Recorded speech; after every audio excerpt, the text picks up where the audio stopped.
Here's my key, philosophy. A freak like me just needs infinity.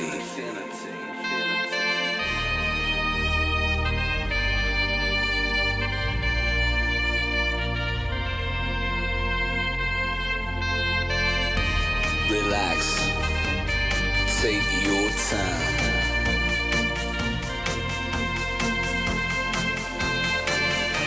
And take your time to trust in me, and you will find infinity.